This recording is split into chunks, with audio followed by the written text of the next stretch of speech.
Hey, what's happening? This is JG with Kuryakyn, and today we're going to talk about our Sissy Bar kits for Harley-Davidson and Indian motorcycle.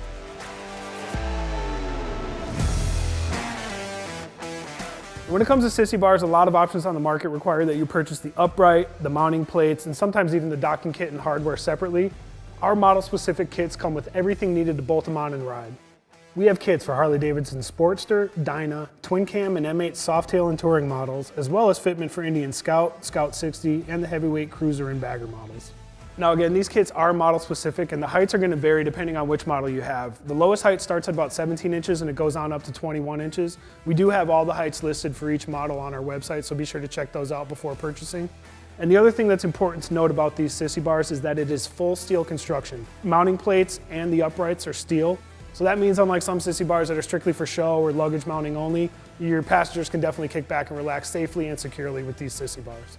And as you can see, we have two Sissy Bars here, one without a pad, one with a pad. All of our kits are going to include this backrest pad that is easily removable so you can give it a stripped down look in minutes. It's also UV and weather resistant, so it will definitely hold up over time. And if you do ride with passengers and you need a spot to strap your luggage, we do offer an optional luggage rack that is sold separately and provides a nice slotted design and level platform to strap any kind of bag down. If you don't ride with passengers often, the Sissy Bars still add a unique style element and can be super useful as a convenient mounting point for bags like our freeloader or deadbeat duffels.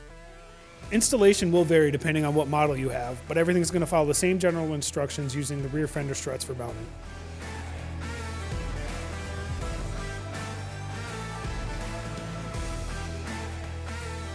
So that about wraps it up for our Sissy Bars. If you guys have any questions about what's included in the kits or specific fitment for your motorcycle, make sure you hit us in the comments or shoot us a direct message and we'll help you out.